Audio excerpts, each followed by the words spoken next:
भारत का इतिहास महापुरुषों की अमर गाथाओं से भरा पड़ा है।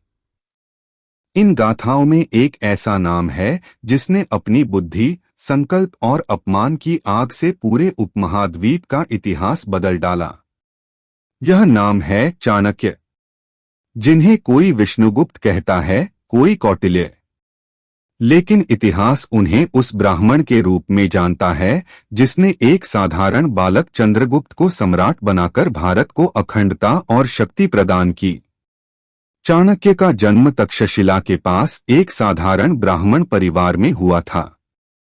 पिता चाणक्य ज्योतिष और शास्त्रों के ज्ञाता थे। मां धार्मिक और धर्मपरायण स्त्री थीं। किंतु जब चाणक्य छोटे ही थे तब उनके पिता को दरबार की राजनीति में छल से मार दिया गया। यह घटना चाणक्य के जीवन का पहला बड़ा घाव थी।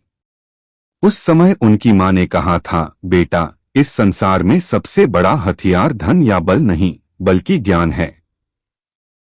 यदि अन्याय को हराना है तो विद्या को अपना शस्त्र बनाओ। यह वचन उनके जीवन का पथ बना। बचपन से ही चाणक्य का झुकाव विद्या की ओर था। वे साधारण खेलों की जगह गहरे प्रश्नों पर सोचते। तक्षशिला विश्वविद्यालय में प्रवेश लेकर उन्होंने राजनीति, अर्थशास्त्र, ज्योतिष, युद्धनीति और धर्मशास्त्र में गहन अध्ययन किया। उनकी बुद्धि इतनी प्रखर थी कि साथी छात्र और आचार्य भी उनसे प्रभावित रहते। उनकी गहरी और रणनीतिक सोच के कारण लोग उन्हें कौटिल्य कहने लगे। तक्षशिला में अध्ययन करते हुए चाणक्य ने भारत की सबसे बड़ी कमजोरी को महसूस किया। यहाँ छोटे छोटे राज्य थे जिनके शासक आपस में लड़ाई करते रहते थे। इस विभाजन का परिणाम यह होता कि कोई भी बाहरी आक्रमणकारी आता और राज्यों को आसानी से लूटकर चला जाता। चाणक्य को यह चुभता था कि इतनी महान सभ्यता, इतना ज्ञान और संस्कृति होने के बावजूद भारत असंगठित होने के कारण अपमान सहन करता है। उनके मन में संकल्प जगा कि भारत को एक करना होगा। ऐसा साम्राज्य स्थापित करना होगा जहां न्याय और धर्म का शासन हो और कोई बाहरी शत्रु इस भूमि पर बुरी नजर डालने की हिम्मत न करे। अपमान और प्रतिज्ञा। विद्या पूरी करने के बाद चाणक्य पाटलिपुत्र आए। उस समय मगध में नंद वंश का शासन था और राजा धनानंद सत्ता पर बैठा था। धनानंद अहंकारी, क्रूर और विलासी राजा था। प्रजा भूख से तड़पती थी जबकि राजमहल में सोने चांदी और मदिरा की नदियां बहती थीं। चाणक्य ने सोचा कि राजा को धर्म और नीति का मार्ग दिखाना चाहिए। वे अपनी जटाएं खोले, सादा वस्त्र पहनकर दरबार पहुंचे। उनकी इच्छा थी कि राजा को उपदेश देकर प्रजा के लिए कुछ सुधार हो। लेकिन धनानंद को यह सब स्वीकार नहीं था। उसने दरबारियों से कहा, यह भिखारी ब्राह्मण यहाँ क्या करने आया है, और अपमानित करते हुए उन्हें दरबार से धक्का दिलवाकर बाहर फेंक दिया। उस क्षण का अपमान चाणक्य के जीवन की सबसे बड़ी आग बन गया। उन्होंने दरबार की सीढ़ियों पर खड़े होकर प्रतिज्ञा ली, नंद वंश का अंत होगा। जब तक इस वंश का विनाश नहीं होगा और न्याय का राज्य स्थापित नहीं होगा, मेरी यह जटाएं खुली रहेंगी। इसके बाद चाणक्य गांव-गांव घूमने लगे। उन्हें ऐसे वीर की तलाश थी जो उनके स्वप्न को साकार कर सके। तभी उनकी नजर पड़ी एक तेजस्वी बालक पर जो अन्य बच्चों के साथ खेल रहा था, पर खेल में भी नेतृत्व और वीरता झलक रही थी। उसका नाम था चंद्रगुप्त। चाणक्य ने समझ लिया कि यही वह बालक है जो एक दिन साम्राज्य की नींव रख सकता है। उन्होंने उसे अपने संरक्षण में लिया। उसे राजनीति, युद्धकला, कूटनीति और नेतृत्व का हर पाठ पढ़ाया। उन्होंने कहा, राजा वही है जो प्रजा के सुख को अपना सुख माने और प्रजा के दुहक को अपना दुहक। यदि जनता का हृदय तुम्हारे साथ है तो कोई शक्ति तुम्हें पराजित नहीं कर सकती। चंद्रगुप्त के साथ चाणक्य ने छोटी छोटी सेनाएं संगठित करनी शुरू की। कई बार उन्होंने नंद साम्राज्य को चुनौती दी पर असफल हुए। कई बार उन्हें पीछे हटना पड़ा। किंतु चाणक्य हार मानने वाले नहीं थे। वे कहते थे, असफलता कोई अंत नहीं, यह केवल अनुभव है जो हमें और मजबूत बनाता है। उनकी यह दृढ़ता ही थी कि बार बार की हार ने उन्हें और रणनीतिक बना दिया। उन्होंने समझ लिया कि शत्रु को हराने के लिए केवल युद्ध ही नहीं, बल्कि राजनीति और जन समर्थन भी आवश्यक। समय बीतता गया। नंद साम्राज्य का अत्याचार प्रजा पर बढ़ता गया। जनता भीतर भीतर विद्रोह के लिए तैयार बैठी थी। चाणक्य ने इस अवसर को पहचाना और चंद्रगुप्त के नेतृत्व में निर्णायक युद्ध की योजना बनाई। युद्ध कठिन था। नंद साम्राज्य की सेना विशाल थी, लेकिन चाणक्य की रणनीति और चंद्रगुप्त की वीरता ने कमाल कर दिया। प्रजा का समर्थन भी उनके साथ था। अंततः धनानंद पराजित हुआ। उसका साम्राज्य समाप्त हो गया। मौर्य साम्राज्य का उदय। नंद वंश के पतन के बाद पाटलिपुत्र में चंद्रगुप्त मौर्य ने सिंहासन संभाला। चाणक्य उनके महामंत्री बने। यह केवल सत्ता परिवर्तन नहीं था, बल्कि भारत के इतिहास की धारा बदलने वाला क्षण था। चाणक्य ने शासन को सुदृढ़ बनाने के लिए अर्थशास्त्र और नीति शास्त्र की रचना की। उनकी नीतियों में न केवल राजनीति और कूटनीति का ज्ञान था, बल्कि समाज, व्यापार, अर्थव्यवस्था और न्याय की गहरी समझ भी थी। उन्होंने कहा था, राजा प्रजा का सेवक है। यदि प्रजा सुखी है तो राज्य समृद्ध है। उनकी नीति के कारण मौर्य साम्राज्य इतना शक्तिशाली बना कि आने वाले कई वर्षों तक भारत सुरक्षित और अखंड रहा। चाणक्य का जीवन हमें यह सिखाता है कि अपमान भी शक्ति बन सकता है यदि उसे सही दिशा में मोड़ा जाए। कठिनाइयां चाहे कितनी भी हों, यदि मन में लक्ष्य है तो असंभव भी संभव हो जाता है। उन्होंने यह साबित किया कि अकेला व्यक्ति भी पूरे युग का इतिहास बदल सकता है। मगध की धरती पर सोने सा उजाला था। राजा था धनानंद, मगर जनता का हाल काला था। महलों में ऐश, बाहर भूख और रोना था। अन्याय का राज और अत्याचार का कोना था। इसी दौर में एक ब्राह्मण का जन्म हुआ। गरीबी से लड़ता, मगर ज्ञान से प्रेम हुआ। नाम था विष्णुगुप्त, बुद्धि जिसकी तलवार थी। चेहरा साधारण पर सोच में आग का दरबार थी। गांव की गलियों से लेकर तक्षशिला की राह चाणक्य ने सीखी। राजनीति की हर चाल, वेद, शास्त्र, नीति सब कंठस्थ कर लिए। अन्याय मिटाने के प्रण भीतर भर लिए। एक दिन पहुंचे दरबार धनानंद के। सोचा, राजा करेगा स्वागत विद्वानों के, पर हुआ उल्टा, अपमान मिला वहां। राजा ने कहा, भिखारी निकल यहां से जहां। अपमान का वो तीर दिल के आर पार गया। चाणक्य का धैर्य अब आग में बदल गया। शपथ ली दरबार में हाथ उठाकर, नंद वंश मिटेगा मेरी रणनीति रचाकर। अपमान की चोट ने मन को जला दिया। एक साधारण ब्राह्मण को जननायक बना दिया। इसके बाद उनकी खोज शुरू हुई। एक ऐसे युवक की तलाश हुई जो हो बहादुर, न्यायप्रिय और महान, जो बदल दे आर्यावर्त की पहचान।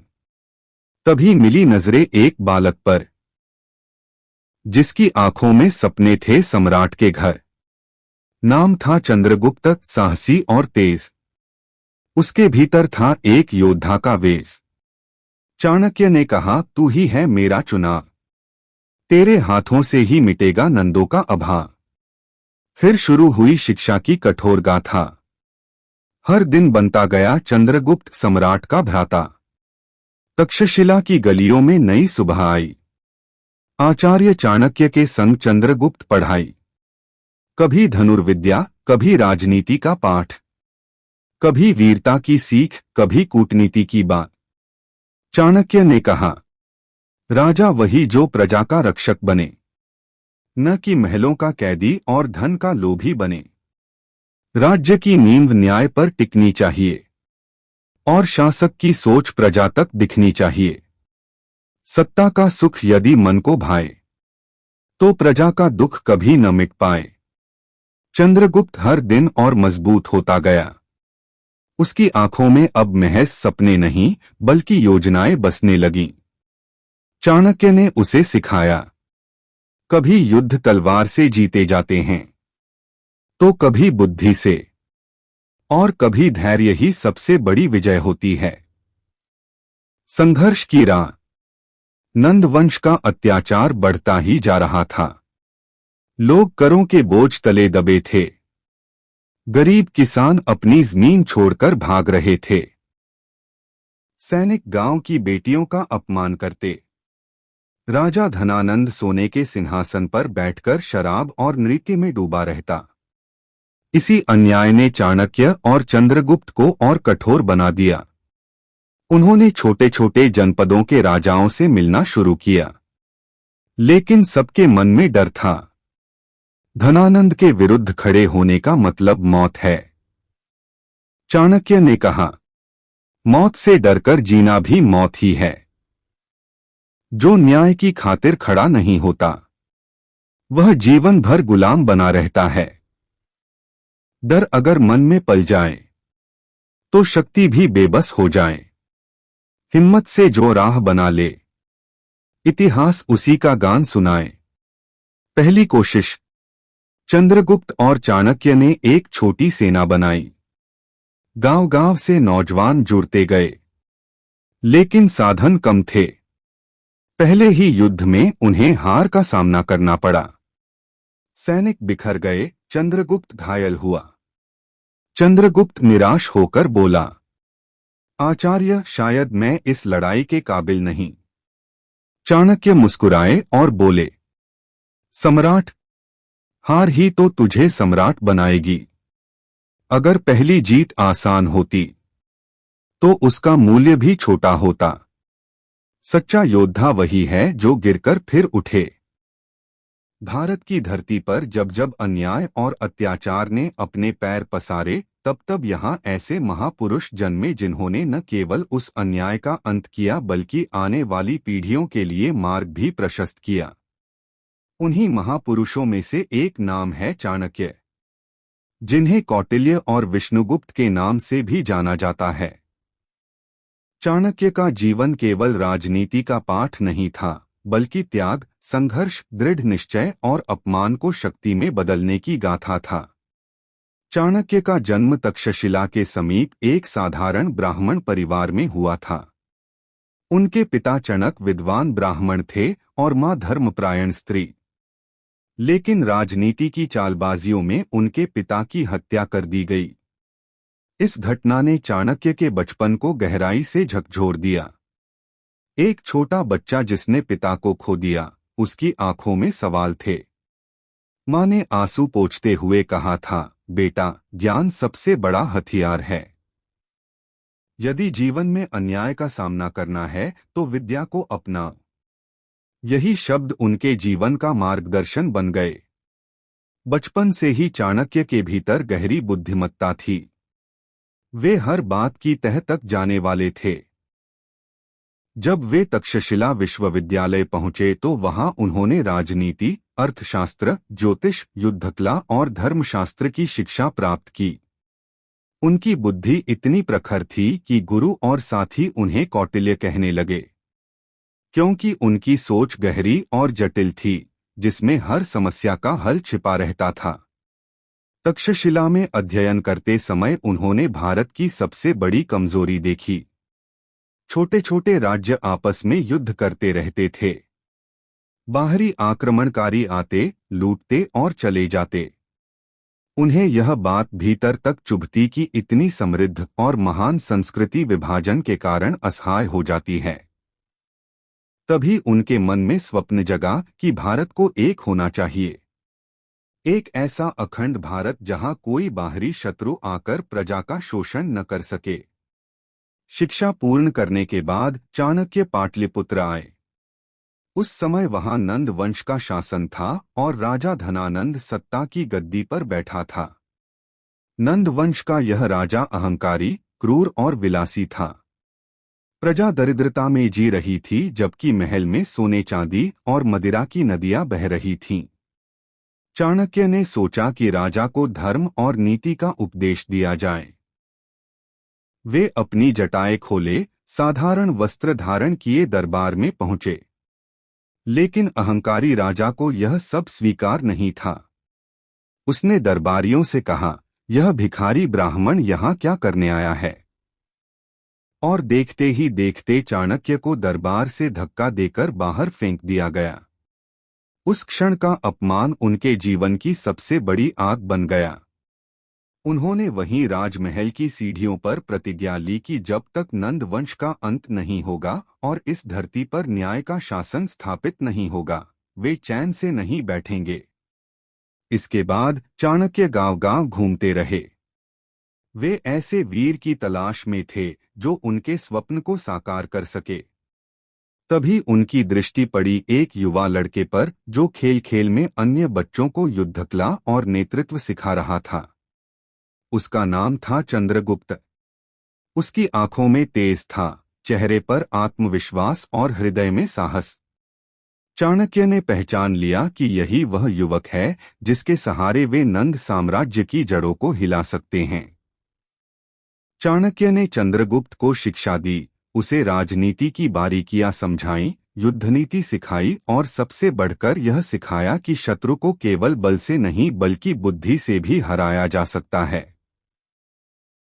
उन्होंने कहा, याद रखो, सिंह भी यदि अकेला हो तो गीदड़ों से हार सकता है। इसलिए अपने सैनिकों और जनता को साथ लेकर चलो। धीरे धीरे चंद्रगुप्त और चाणक्य ने मिलकर छोटी छोटी सेनाएं संगठित करनी शुरू की। कई बार वे असफल हुए, कई बार हार का सामना करना पड़ा, लेकिन चाणक्य ने कभी हार मानना नहीं सीखा। वे कहते थे, असफलता केवल अनुभव है जो हमें और मजबूत बनाती है। वर्षों के संघर्ष के बाद आखिरकार वह समय आया जब नंद वंश की शक्ति कमजोर पड़ने लगी। धनानंद का अत्याचार जनता के लिए असहनीय हो गया था। प्रजा भीतर भीतर विद्रोह के लिए तैयार बैठी थी। चाणक्य ने इस अवसर को भांपा और चंद्रगुप्त के नेतृत्व में निर्णायक युद्ध की योजना बनाई। युद्ध कठिन था, लेकिन चाणक्य की रणनीति और चंद्रगुप्त की वीरता ने अंततः विजय दिलाई।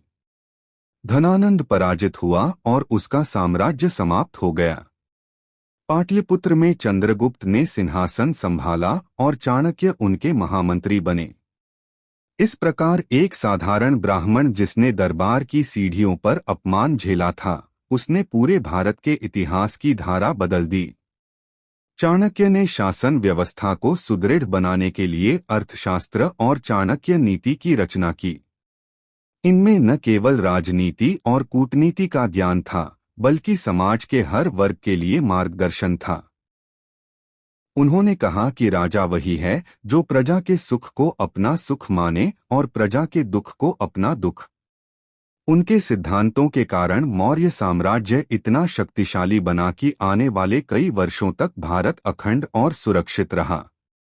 चाणक्य का जीवन हमें यह सिखाता है कि अपमान, दुख और कठिनाइयां चाहे कितनी भी बड़ी क्यों न हो, यदि व्यक्ति में दृढ़ निश्चय और ज्ञान का प्रकाश है तो वह अकेला भी इतिहास बदल सकता है। उनके जीवन से यह शिक्षा मिलती है कि अन्याय का विरोध करना ही सच्चे धर्म का पालन है, और अगर मन में लक्ष्य हो तो असंभव को भी संभव किया जा सकता है। भारत की धरती पर समय समय पर ऐसे महापुरुष जन्म लेते रहे हैं जिन्होंने अपने ज्ञान, साहस और दूरदृष्टि से इतिहास की दिशा ही बदल दी। उन्हीं महान व्यक्तित्वों में एक नाम है आचार्य चाणक्य। उनका असली नाम विष्णुगुप्त या कौटिल्य था, लेकिन दुनिया उन्हें चाणक्य के नाम से पहचानती है। वे न केवल एक महान शिक्षक थे, बल्कि राजनीति, कूटनीति और अर्थशास्त्र के अद्भुत ज्ञाता भी थे। चाणक्य का जन्म लगभग 2500 साल पहले पाटलिपुत्र के पास एक साधारण ब्राह्मण परिवार में हुआ था। उनका बचपन गरीबी में बीता, लेकिन उनकी बुद्धि विलक्षण थी। कहा जाता है कि बचपन से ही उनके भीतर न्याय की भावना और अन्याय के प्रति विद्रोह की अग्नि थी। वे अक्सर अपने साथियों से कहते कि यदि इस धरती पर अन्याय होगा तो उसे सहना भी सबसे बड़ा अपराध होगा। बालक चाणक्य की रुचि पुस्तकों और ज्ञान में थी। उनका स्वरूप साधारण था, काले रंग का दुबला पतला शरीर, झुर्रियों भरा चेहरा और तेजस्वी आंखें। लेकिन जो लोग उन्हें देख लेते उनके व्यक्तित्व से प्रभावित हो जाते। उन्होंने तक्षशिला विश्वविद्यालय में शिक्षा प्राप्त की और बाद में वहीं आचार्य बने। उनके शिष्यों में कई विद्वान, व्यापारी और राजकुमार शामिल हुए। उन दिनों भारत कई छोटे छोटे राज्यों में बंटा हुआ था। नंद वंश मगध पर शासन कर रहा था, लेकिन उनके राजा धनानंद के शासन में प्रजा दुखी थी। धनानंद घमंडी, क्रूर और भ्रष्ट था। प्रजा पर अत्यधिक कर लगाए जाते थे। छोटे राज्यों को धमकाकर उनके धन पर कब्जा किया जाता था। गरीब भूख से मरते और महल में उत्सव होते। चाणक्य को यह सब सहन नहीं हुआ। उन्होंने संकल्प लिया कि अन्याय के इस साम्राज्य को समाप्त करके वे एक ऐसे राजा को गद्दी पर बैठाएंगे जो धर्म और न्याय के अनुसार शासन करेगा। एक कथा है कि चाणक्य एक बार धनानंद के दरबार में गए थे। वहां उन्होंने अपनी तीखी बातों से राजा की गलत नीतियों को उजागर किया। राजा ने अपमानित होकर दरबारियों के सामने चाणक्य का अपमान किया और उन्हें दरबार से बाहर फेंकवा दिया। अपमानित चाणक्य ने तुरंत अपने जटाजूट खोल दिए और शपथ ली कि जब तक नंद वंश का नाश नहीं कर देंगे तब तक अपने बाल वापस नहीं बांधेंगे। यहीं से शुरू हुआ चाणक्य का संघर्ष। उन्होंने तलाश शुरू की ऐसे व्यक्ति की जिसे वे शिक्षा देकर एक महान सम्राट बना सकें। तभी उनकी नजर पड़ी एक बालक पर जिसका नाम था चंद्रगुप्त। चंद्रगुप्त साधारण परिवार का था, लेकिन उसके व्यक्तित्व में साहस और नेतृत्व की झलक थी।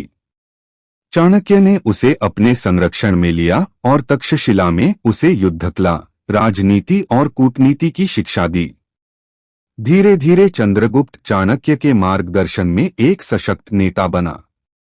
चाणक्य ने उसे यह सिखाया कि सच्चा शासक वही है जो अपने प्रजा को परिवार की तरह समझे और कभी भी अन्याय के सामने झुके नहीं। चंद्रगुप्त के मन में भी अन्याय के खिलाफ आग जल रही थी। चाणक्य ने छोटे छोटे राज्यों के राजाओं से संपर्क किया और उन्हें समझाया कि अगर वे आपस में लड़ते रहेंगे तो नंदवंश हमेशा उनका शोषण करता रहेगा, लेकिन अगर वे एकजुट हो जाएं तो साम्राज्य का अंत किया जा सकता है। उनकी कूटनीति सफल हुई और कई राजा चंद्रगुप्त के साथ आ गए। फिर आया वह दिन जब चाणक्य और चंद्रगुप्त ने मिलकर नंद वंश को परास्त किया। एक लंबे संघर्ष और युद्ध के बाद धनानंद को गद्दी से उतार दिया गया। चंद्रगुप्त मौर्य मगध का राजा बना और चाणक्य उसका महामंत्री। चंद्रगुप्त मौर्य के शासन में चाणक्य ने ऐसी नीतियां बनाई जिनसे भारत एक सशक्त और केवल एक राजा बनाना नहीं था। उनका सपना था एक सशक्त, न्यायपूर्ण और अखंड भारत। उन्होंने कर व्यवस्था सुधारी, प्रजा के कष्ट दूर किए, व्यापार को प्रोत्साहित किया और सेना को संगठित किया। उनका लिखा हुआ ग्रंथ अर्थशास्त्र आज भी राजनीति और प्रशासन का मार्गदर्शक है। उसमें उन्होंने बताया कि राज्य की शक्ति उसकी प्रजा है और राजा का कर्तव्य सेवा है, न कि विलासिता। चाणक्य का त्याग। चाणक्य ने कभी अपने लिए कुछ नहीं मांगा, न धन, न पद, न सम्मान। वे साधारण वस्त्र पहनते, साधारण भोजन करते और अपना जीवन राष्ट्र को समर्पित कर दिया। उनका एक ही सपना था, भारतवर्ष ऐसा बने जहां कोई भूखा न सोए और अन्याय का शासन न चले। उन्होंने सिखाया कि अपमान भी प्रेरणा बन सकता है यदि हम उसे संकल्प की शक्ति में बदल दें। उनका जीवन हमें यह संदेश देता है कि दृढ़ निश्चय और त्याग से असंभव भी संभव हो सकता है। अंत और विरासत। समय बीतता गया। चंद्रगुप्त महान सम्राट बने और भारत का मौर्य साम्राज्य विश्व की सबसे बड़ी शक्तियों में गिना जाने लगा। जब यूनानी आक्रमणकारी आए तो भी चाणक्य की नीतियों ने भारत को सुरक्षित रखा। आखिरकार एक दिन चाणक्य ने संसार को अलविदा कहा, लेकिन उनका नाम कभी नहीं मिटा। वे केवल एक महामंत्री नहीं थे, बल्कि एक विचारधारा थे, एक ऐसी ज्योति जो पीढ़ी दर पीढ़ी प्रेरणा देती है। आज भी जब हम अन्याय के खिलाफ उठते हैं, जब हम अपने सपनों के लिए संघर्ष करते हैं, तो कहीं न कहीं चाणक्य का ही अंश हमारे भीतर जागता। चाणक्य की अमर कहानी। रात का सन्नाटा था। आसमान पर तारे टिमटिमा रहे थे। गंगा किनारे एक साधारण ब्राह्मण अपने छोटे से घर में बैठा था। उसी घर में एक बालक जन्मा, दुबला-पतला, सांवला, उलझे बालों वाला। कोई नहीं जानता था कि यही बालक एक दिन पूरे भारत का भाग्य बदल देगा। उसका नाम था कौटिल्य। आगे चलकर दुनिया उसे चाणक्य कहेगी। बचपन में ही उसने देख लिया था कि समाज में अन्याय और भेदभाव कितना गहरा है।